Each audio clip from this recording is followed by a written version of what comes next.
Hello and welcome to the Managed File Transfer Backbone of Your Operations webinar that we are presenting tonight together with WSO2 and Yenlo. In the next 35 to 40 minutes, we will take you through Managed File Transfer, and we'll discuss both the whys from a business perspective as well as the hows from the perspective of technology. And with me, I've got two other colleagues. I would like to invite Maya to quickly introduce himself. Hi, this is Chinmay Tripathi, Senior Consultant at Yenlo, and I'm an integration consultant with WSO2 knowledge, and currently working with Yenlo. I have 9 years of experience with several technologies, back-end technologies and the front-end as well, and now I have integration technology knowledge also in WSO2, in ESB, and BAM and API Manager.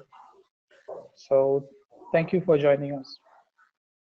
Okay, Sindran, can you introduce yourself?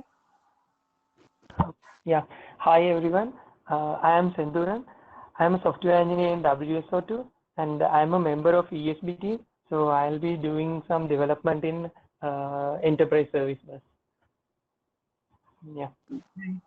Thank you, Sindhuran. I'm Rob Labur. I'm a senior consultant and solution architect.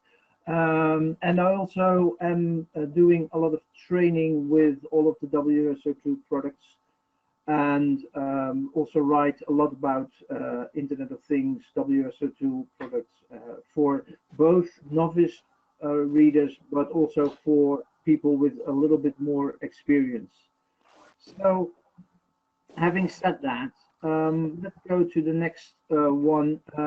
A quick word about Yenlo. For those of you who don't know us, we are a premier partner of WSO2. We are a global organization. We have offices in the Netherlands, Germany, Belgium, United Kingdom, and the United States. We offer a number of things, but everything we do has to do with integration and connecting business, because that's the way that we do business nowadays.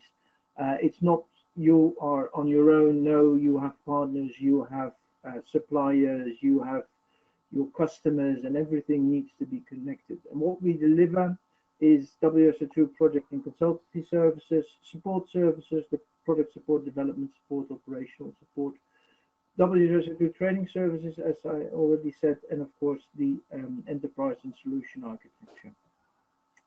Okay, so tonight's webinar is on managed file transfer. The subtitle is, it's still one of the backbones of many organizations and many operations. And that is to some extent strange. On the other hand, it is actually a fact of life. And I think we have a solution to make your life easier, whether you are from the business perspective, from the technology perspective, or from the development perspective. So what we're going to start off with is a quick introduction to the file transfer in general. Then we are going to talk about file transfer in the enterprise service bus. That's actually going to be done by Sindhuran later on, who is going to explain a little bit how it works with a transport listener and a transport sender and what you need to do. Then we are going to talk a little bit about managed file transfer. What is it? Why is it called managed rather than just file transfer? The benefits of our managed file transfer solution, based of course on the excellent products from WSO2. We are going to do a demonstration with some technical details. So my colleague Chinmaya is actually going to put 10,000 files through a setup, and we'll actually see how quickly it goes. And of course, we wrap it up with your answering your questions. So if we have too many questions, we'll get back to you with the answers. We know, so to say, who you are, because you, of course, registered for this webinar. So we are able to send you all of the information that you might need if we don't have the time for all the questions. Okay, but that's just in the case that we don't have the time, and the less time I talk about this, the more time we have for the rest. So the longevity of file transfer, actually, as I said, it's quite surprising that file transfer is actually still here. For many organizations, it's still part of their daily operations. It's a way to transfer files between systems. So system A does something, creates a file, the file is being transferred to system B. Of course, you can go in another direction, creating proxies and things and other things between them. But this is something that we have known and that we've worked with for many years. It's also a way to interact with your business partners, perhaps as an intermediary solution to a direct connection, or just as a way of doing business. Managing laws, that's actually in the publishing, where one of our customers is actually their department is making laws, and those laws need to be moved from one department to the other one. So it's drafted, and then it will go to publishing, and in that case you use file transfers as well. And of course, no one likes them. Well, you don't like them if you have to pay money, but if you get money back, tax returns can be actually quite fun. In some cases, people actually upload their files to the tax authority in order to send in their tax information to get either money back or have to pay. And files can be big. They can be really big, up to several gigabytes, and also it can be really, really small, so only a few kilobytes, depending on the use case, of course. If you're sending an XML document with a lot of information, it rapidly becomes quite big. If you're sending just a smaller file, just a text message or whatever, it can be quite small. But you need to be prepared for something that is quite small and perhaps a lot of them, or quite big and not that many. Of course, another thing is that the files can be any format.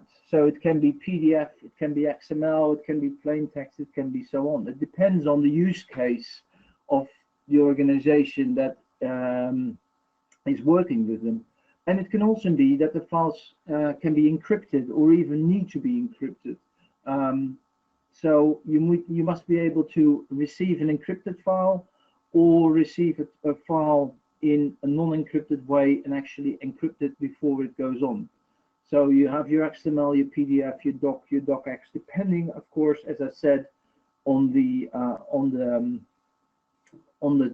use case of the organization. And the managed file should be agnostic as far as the document format goes.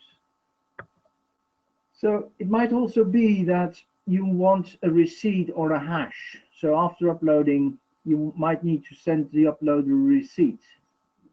As you see here in this overview, someone sends something up and you get a receipt back. And especially when you're talking about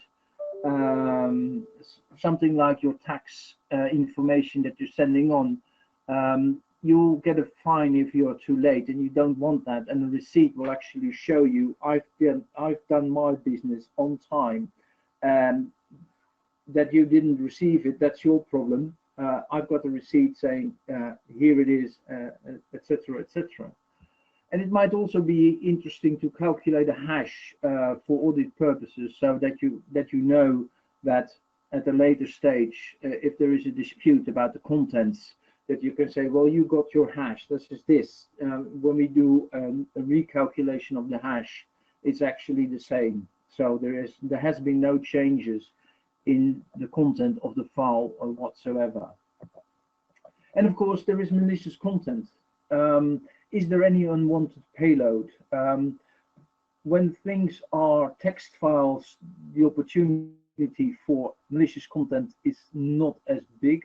As soon as you go to any digital, more PDF-like or file that isn't human readable, there is always the chance that one way or the other, intentionally or unintentionally, there is actually unwanted payload, and that needs to be quarantined. So that's something that you need to keep in mind as well. And of course, the setup can be challenging. What are you going to do? Are you going to have an active passive or active active setup? It should be scalable in order to scale up to the number of documents that it receives. And what's very, very important, make sure that only one ESB picks up the file, not two or more. And of course, you want the stuff to be delivered guaranteed. So it needs to be a dead letter channel, as you know from the enterprise integration patterns that are also supported by WSO2 ESB. So with that, I'm going to hand it over to Senduran, who is going to talk a little bit about how it actually works when you want to do file transfer within the enterprise service bus. I take it away, Senduran.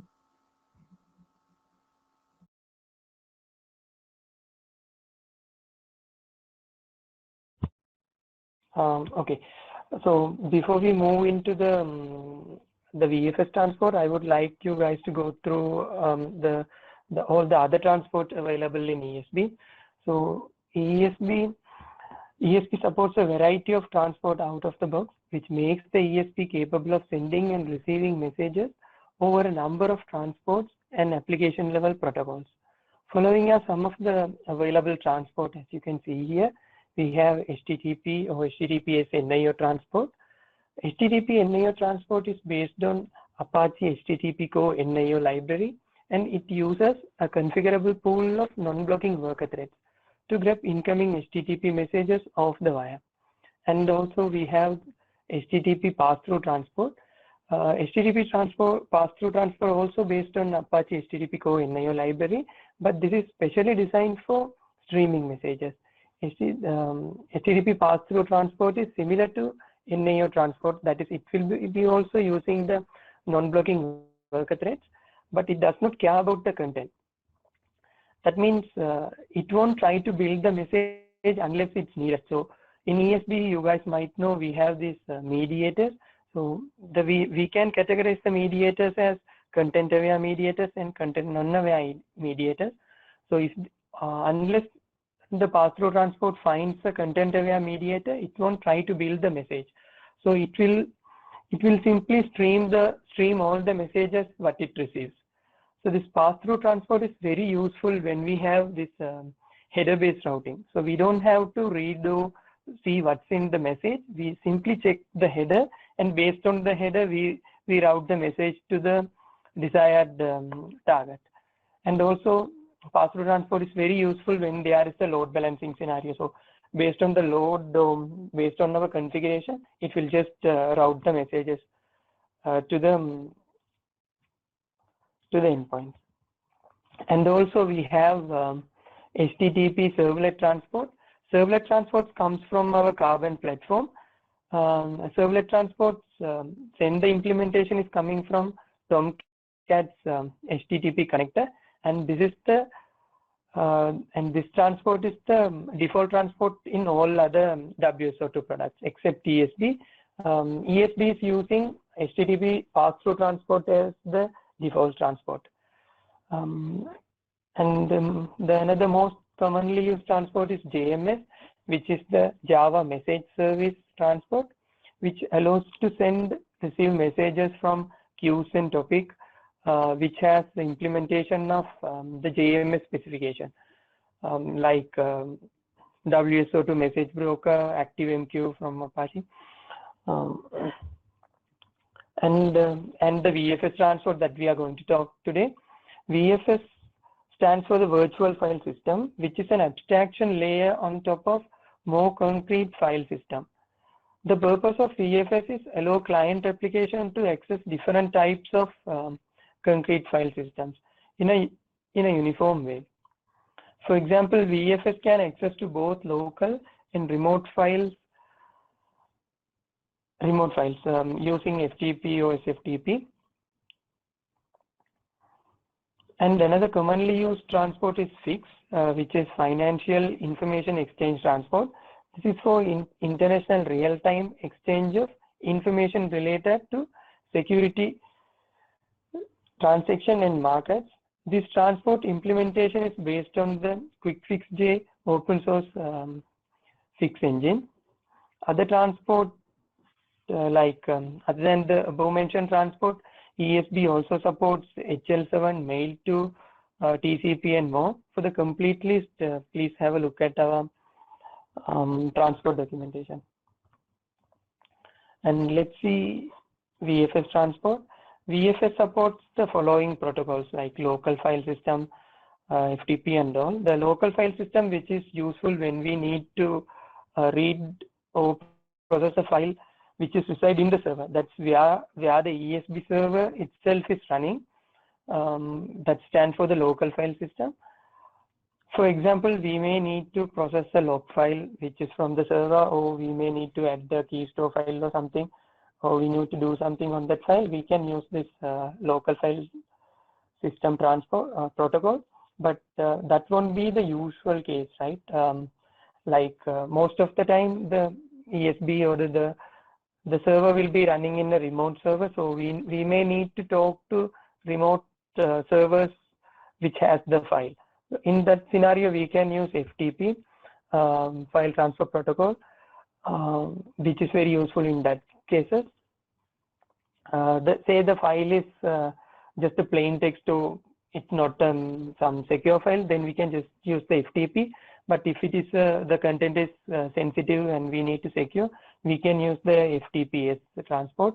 So in the FTPS transport, we will be having FTPS is for FTP transport over the SSL. So it will have the certificate from both server and client side. So by exchanging the certificates, the file content can be secured through the wire.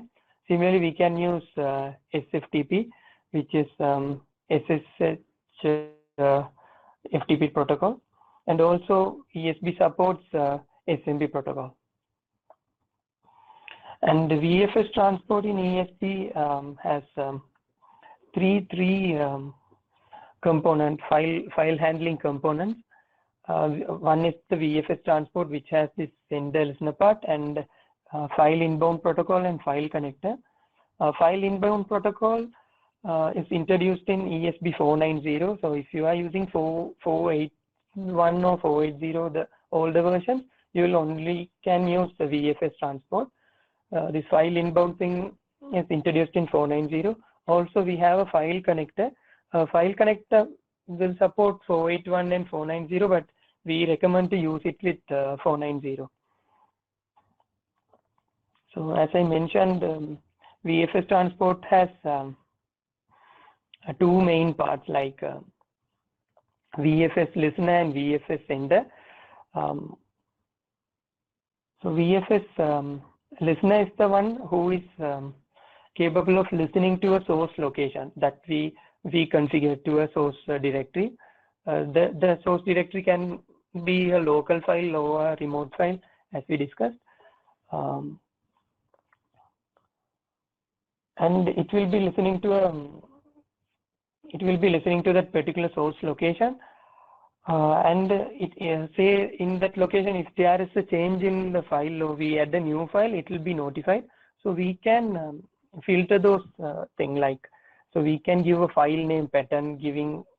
So if this kind of, if the file name pattern is a configured one, a pattern, it should trigger this listening, it should trigger event like that. And also we can filter with the file extension. So we can specify we need to get all the text files, that is star.txt should be taken from the file. So if we put the XML file into that with XML extension, that file won't be picked up. And the other part is VFS transport sender. So VFS transport sender is the one who is responsible for storing a file in a target location. Again, that target location can be local or remote. So he can, I mean, the sender can write a new file, or by configuring it, it can append it to the same file. The content can be appended.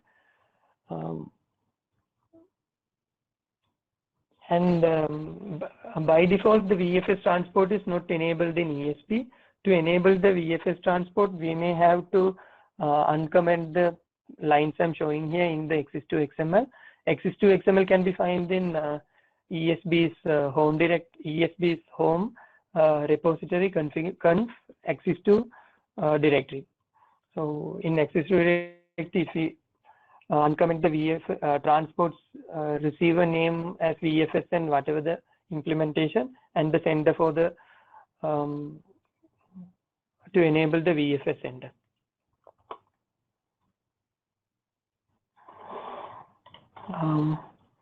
So in the inbound, the file inbound, which is pretty much similar to VFS transport, and it's an improved alternative to VFS transport.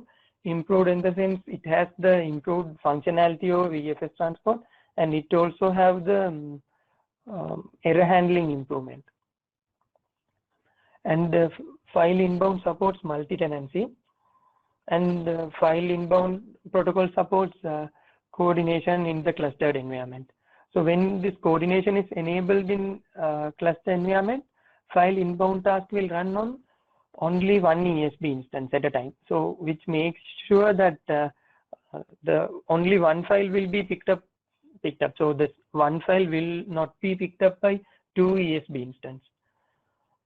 And also it supports the FTP, SFTP, SMB protocols as well.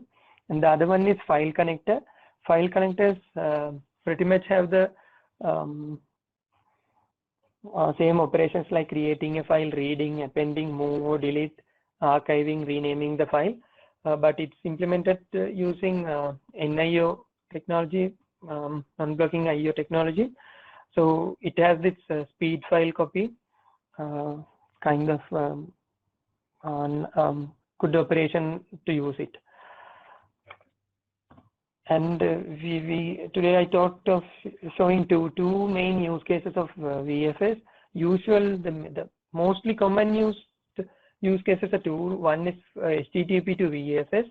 That is, the client may send a HTTP or a incoming message, and using this VFS proxy, we can either transform the whatever the payload coming in, or we can directly write that content to a remote or local file as a file using VFS transport. Here I'm using FTP, so I'll be writing into a remote file.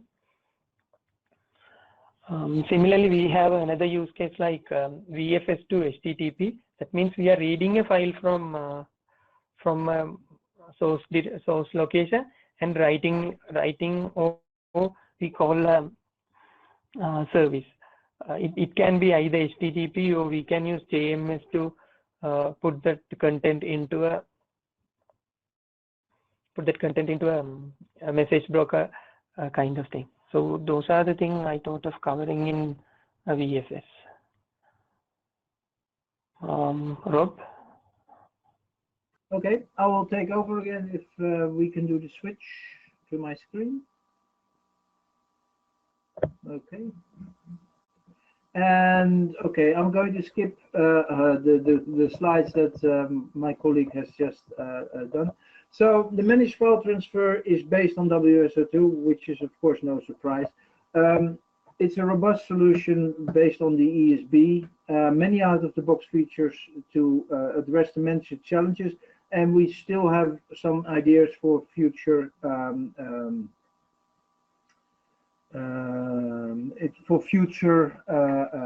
expansions. And while I'm saying this, don't forget to put in your questions via chat if you have them. You don't have to wait until the end of the presentation in order to send them. Okay, and of course added high availability by adding 2 or more ESB nodes, either just standalone or in a clustered way, so with worker nodes and a manager node. Both will actually work, and my colleague Chinmaya will actually show how blazingly fast it already is at this moment. Of course, we are still busy with all of the benchmarks, but for now, it looks very high performance. Okay, so one of the things that we think is important is, of course, the high availability and the guaranteed delivery. So the guaranteed delivery is something that in many cases it's a necessity, because you don't send files just for fun. You send them because you want to do business. You send them because you want to do your tax returns.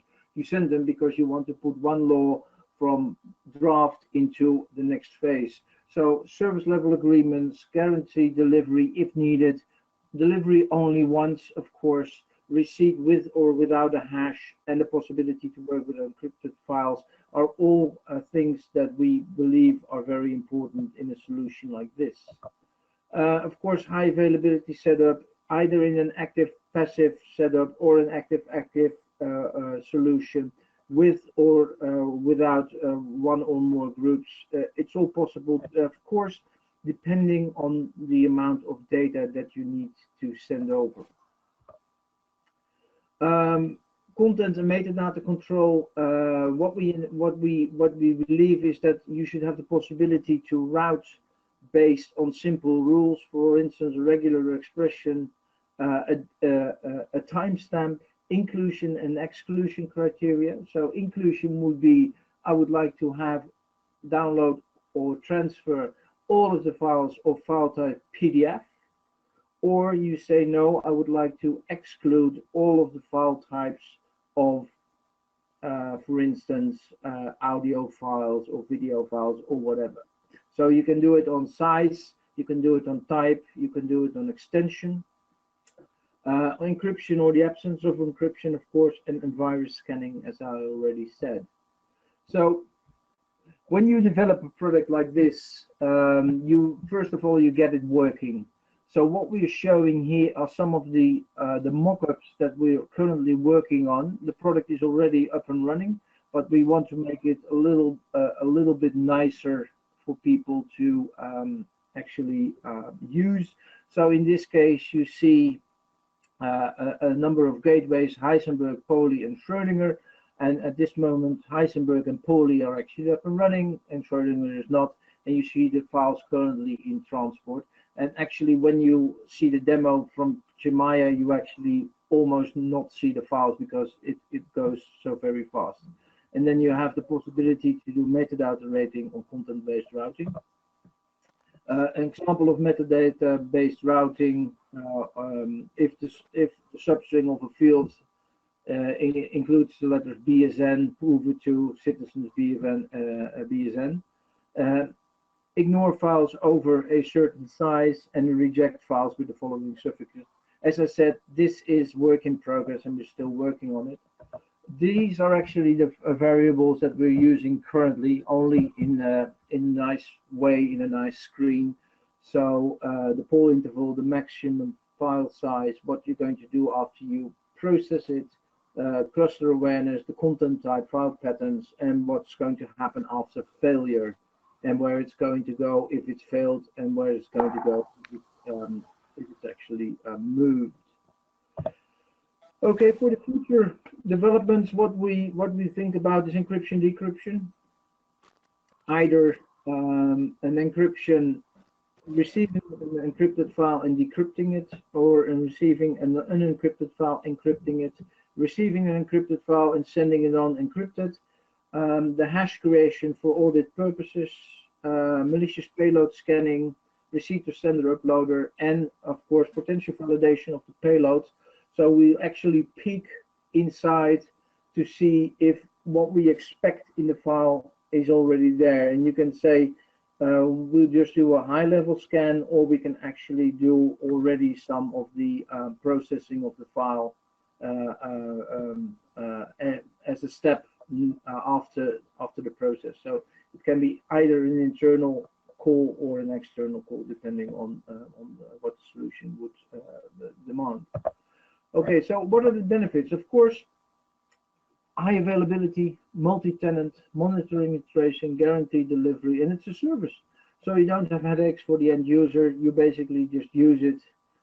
Files are getting stored and files are getting processed as far as you go. That's the only thing you need to. You don't need to worry about anything. Everything will go as planned. So, having said that, I believe that showing is better than talking. So, I would like to ask my colleague Chinmaya to take over the screen and give us a demonstration of the solution and explain a little bit about what we've done in order to make this possible. Chinmaya? Yes. Hi, this is Chinmay. So thank you for attending. So mainly what we are showing is there are two ESBs. We are accessing to a folder where more than 8,000 or 9,000 files are there. So I can show you the folder is a test folder.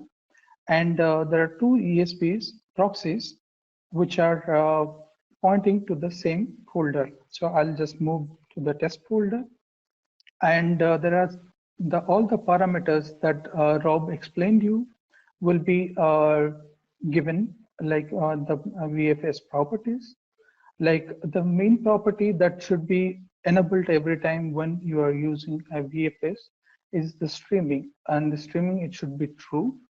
And every time the VFS works in a poll. So whenever you copy a file to a folder structure, the poll interval will start actually. So basically from the poll interval, you can define your own time parameter, whether in the 15 or some 20, you have to define a minute and then it will start processing. And then the action after the process, you want to move the file or you want to delete the file, you can choose. And then your file URI pattern, the file from where you want to pick it up. Now in the ESB, there are two places you can put your file URI. One place in the transport VFS property, or in the endpoint also, you can use it. And after moving the file, so where you want to place the file actually, that you can define in this parameter. Move after the process, the folder structure you can define, and the cluster awareness, whether you want to enable the cluster or if you have multiple nodes you want to do. Then we have two type of doing that. One is you can do it with the Hazelcast, or VFS has its own casting cluster technology services that you can use it. So different nodes you can give more than two members, and VFS will handle that. Now, after suppose any failure happens while the transfer, then you can go with the you can give your folder where you want to place your failed files. So those many parameters you can keep it. And the maximum file size, you can define your maximum file size while transferring. The file name pattern, what kind of file name pattern you can use it. Now another feature that is interesting, which is locking feature. Suppose you want to transfer a file and you don't want anybody from other sources, you want to restrict to use that file, so you can lock that file as well. And the content type, you can define your content type, and all these content type, the builders or formatters are defined in the access2.xml, which is in the ESB config directory. And action after failure, you can define as well. You want to delete the file or you want to move the file, that you can define. Now I'll demonstrate how it can be done. So as I have changed in the ESP1, I have two ESPs, one in the port of 1, and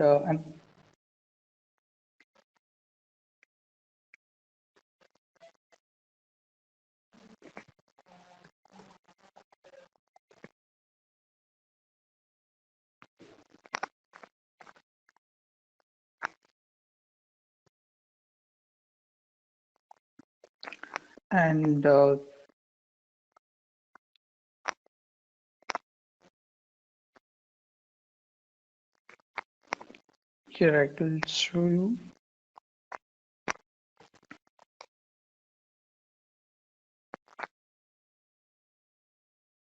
Yes. So here we are reading the file from a test directory, and its file type is XML. So I'll put it as test and I'll save it. And the file transfer will start over here.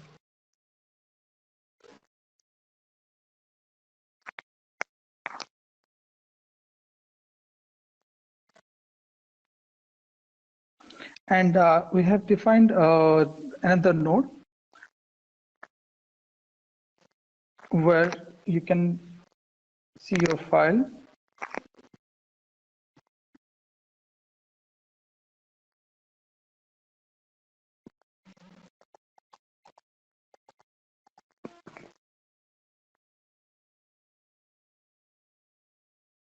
And here we have defined as the PDF type and the application PDF. And here also you can define your own type from where you can read your file. So I'll save it so both the nodes can read those files from the same directory.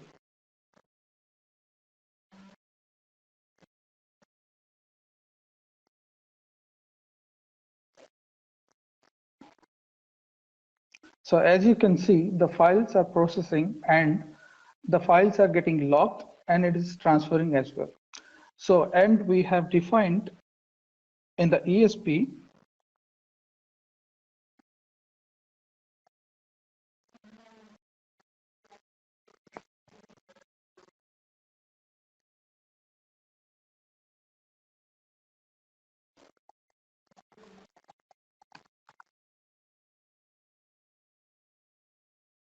and here we have defined our ESB if the files are being moved, and it will go to an out directory with wherever the instance is there. I have given its name ESB1. For the same instance, second instance, I have given the name as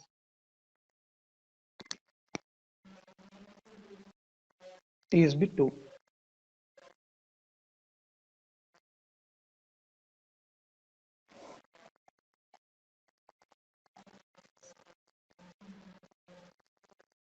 So here I have given the instances out folder ESB2.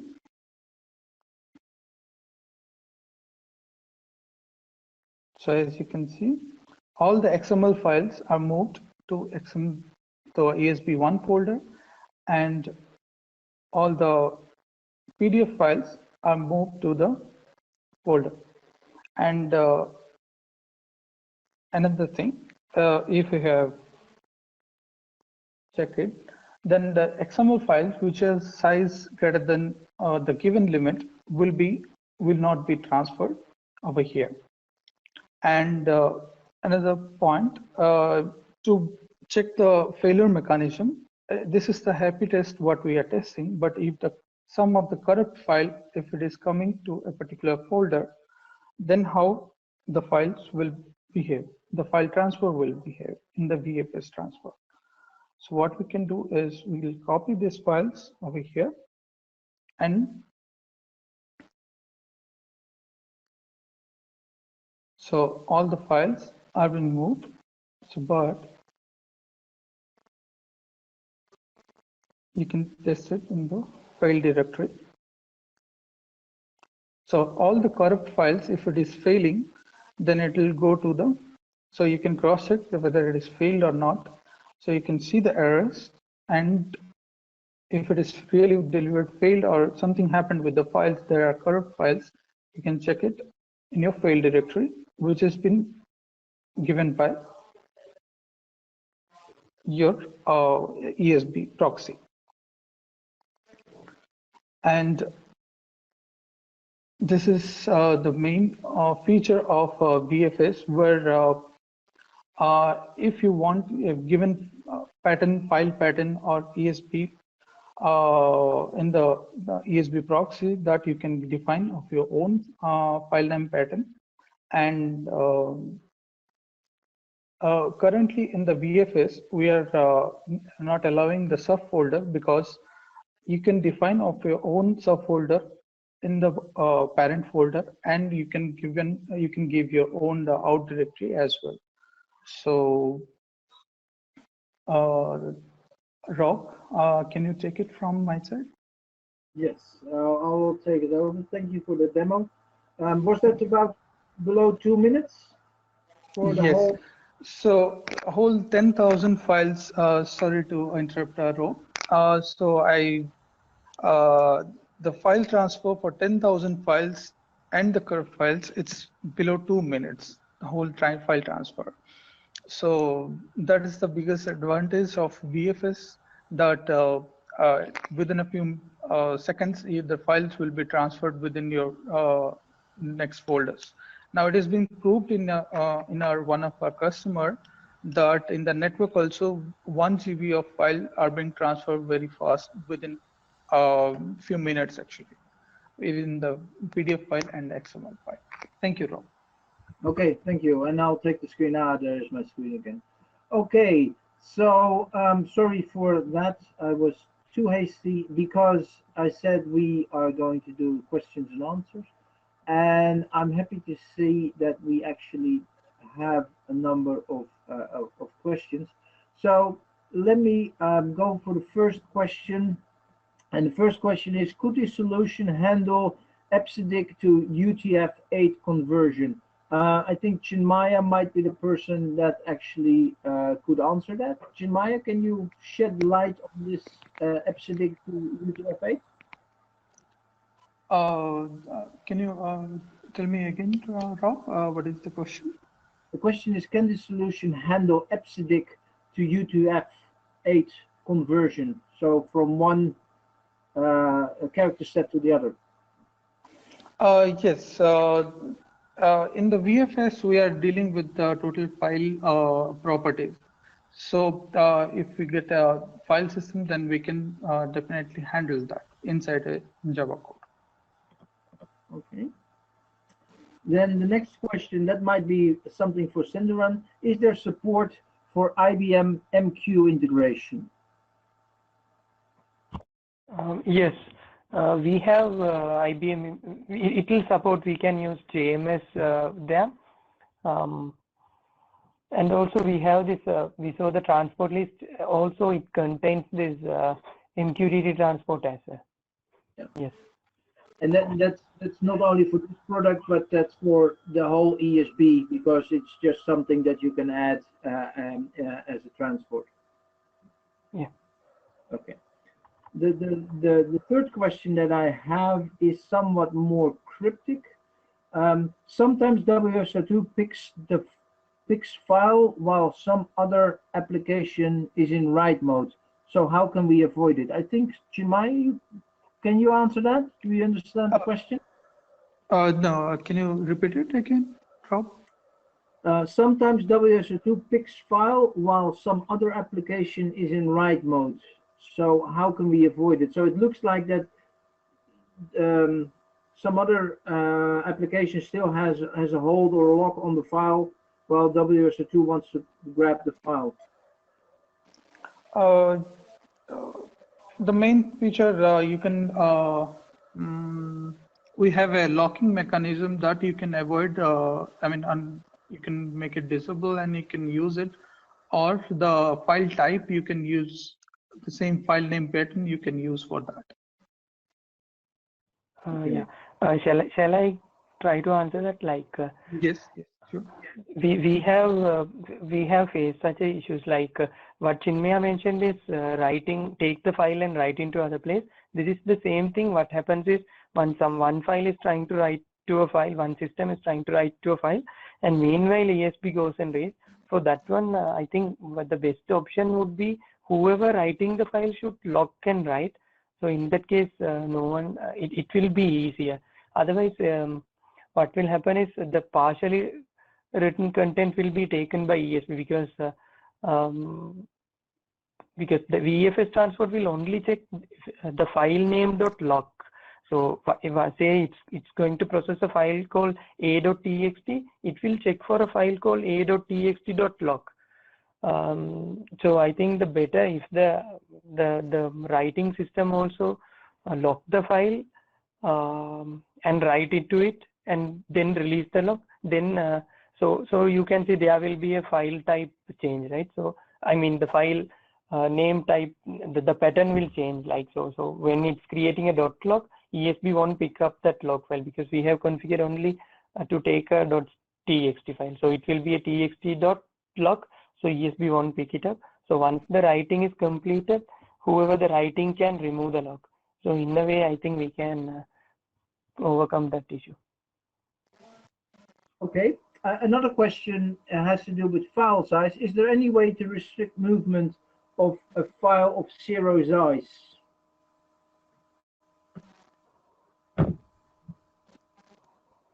Chimaya? Yes. File of 0 size to restrict. Yes, we can give a solution to that actually, but there is no property to that enabled in VFS right now. But we can give the solution to that. So that would be some bespoke development in order to. Yes. Okay. So I think we have 3 small questions. Is there actually a maximum file size? Can you do 40 gigabytes of data transfer in one file?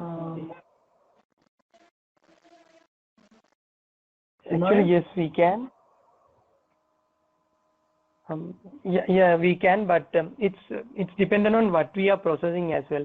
Say if we are trying to do some very heavy processing on that, we might end up in out of memory because we may need to get to all the 40 gigabytes into our memory. But say if we are going to just transfer, or say it's a CSV file and we are going to dump that CSV to a DB, we don't have to read the CSV content. We can just take the CSV content and put it into a database. So in those kind of scenario, we can use the. So you have seen Chinmaya was showing a file type like application XML. Likewise, we can enable in the X2 XML called binary relay transport or binary transport, so which will not going to read the content, or it will not try to build the message. So it will just write it to the database, so whatever the process. So in that scenarios, even if we have a 40 gigabytes of file, it won't go out of memory. Okay. We have 2 more questions, and then we I think we are about at the end of the webinar. So the one is, will locking make the process slow or slower? Chinmaya? No, the locking mechanism, it won't make the process slower. It's just a feature to make the file secure only. So and to not to give the access to other proxies or other person to access the files. So it won't make the process slow. It's currently proven to a customer, one of our customers, they're processing the locking file system of gigabyte, actually, more than 1 gigabyte. Then I have another question coming in. How does it enable multi-tenancy and how does it support multi-tenancy? So let's say that you have 5 organizations, all with 3 file types, that they would like to move from one directory to the other. Is that possible, Chinmaya? Yes, it's possible. It's possible because you can define of your own target directory, and from different sources you can define on a home directory, and different department can give their own department name in that subdirectory. By default, a subdirectory cannot be transferred directly in the VFS. So within the subdirectory, you can give your path, and then any department can use that. And are there any restrictions on the file names? There is no restriction in the file name pattern. as long as the operating system accepts this as a Accepted, it's fine. Yes, yes. fine. Okay. Then I have one more question that is on how will the rules be configured to route the files to different folder as you show in the GUI components. Before Chimaya is going to answer that, let me just say that this is a mock-up and we're still building that sort of capability in order to build it. Chimaya, can you say a little bit about what would be the way that we can actually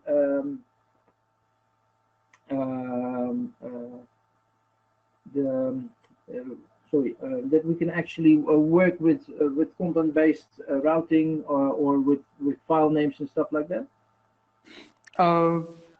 So you mean to say the managed way of transferring the files, right?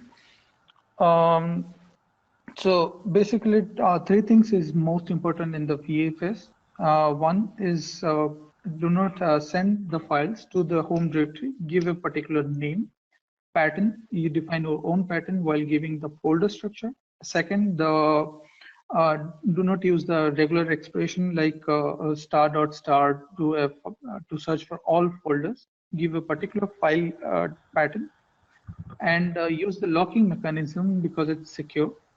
And even if the fault directory also, even fault directory you can you should define your own faulty folder structures.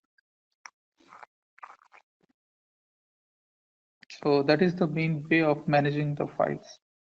Okay.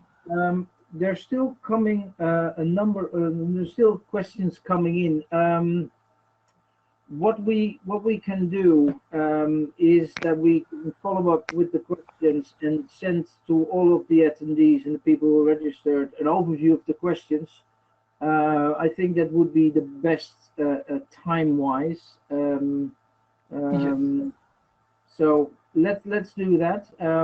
We store all the questions, and you can receive an email with the questions that we weren't able to address later on this week or early next week. Yes. And yeah, so if you want to listen back to the presentation or the